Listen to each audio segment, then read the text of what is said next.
What's up guys, it's me Jeremy and welcome to my guide for support positioning during team fights. Teamfighting as a support is a somewhat complicated concept, and is fairly different to that of any other role. There are pretty much zero guides for this from what I can tell, but it is a huge part in playing support, and is crucial to doing well in these fights, especially if you did not win your lane.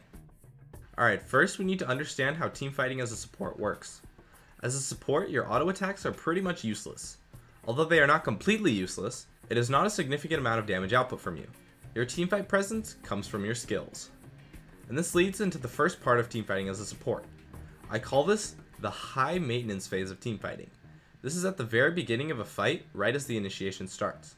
This is when you want to blow pretty much all of your skills, especially your ultimate, as you'll be able to hit the most amount of people. This phase often consists of flash ults or spamming your CC. During this phase, you will probably not be auto-attacking, as it's not really safe for you to get that close to your opponents. The second part of teamfighting as a support I call the kite phase. This is when all of your high cooldown spells will probably be already used, so you will need to use your Q, W, and E abilities to help peel for your carries. You should be auto-attacking the person you are kiting during this phase. Kiting and protecting is the best thing for support to do in this phase, because you do not have enough damage to kill anyone, because if you try you will just get kited and blown up. So it is much better for you to kite for your carries, than it is to zone out your opponent's carries, as that isn't your job. If it comes down to it, the enemy carries can literally just ignore you entirely if they have to, because you have almost zero damage output. Now let's go over the actual positioning. During the high maintenance phase, you will likely have to get right in the middle or right in the front to use your skills to the greatest effect.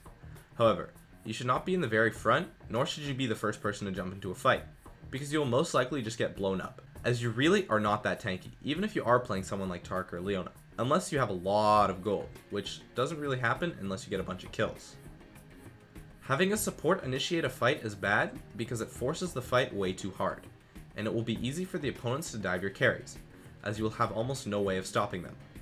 As a support, you want to be the follow-up initiate, and back up the initial initiator with your CC. So, during this phase, use all of your abilities on as many people as possible, and then back out, just enough to be out of range of the damage from the enemy carries, but not too far where it is hard for you to go back in. Once your skills come up again, you can go back in, and by this time it is probably safe to start auto-attacking, as you have likely killed or zoned out one or two people to the point that where you won't get instantly bursted. That or the fight is already over.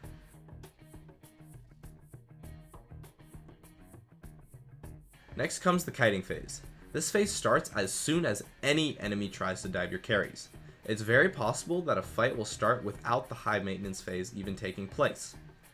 As soon as you see someone going for your carries, you need to kite them like a madman. Use everything you have, even your large cooldown spells if you have them, to help kite for your carries. You need to do whatever it takes to keep your carries alive, be it using your CC, tanking, auto-attacking, or simply just trying to kill the one diving as fast as possible, to do your job and win the fight for your team.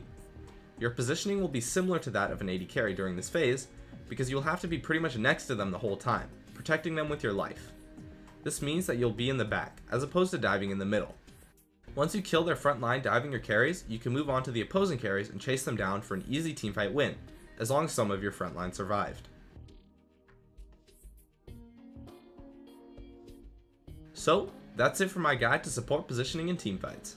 I'd love it if you guys could support me with a like, an upvote on the Reddit thread, or some feedback. Thanks for watching, and I'll see you guys next time.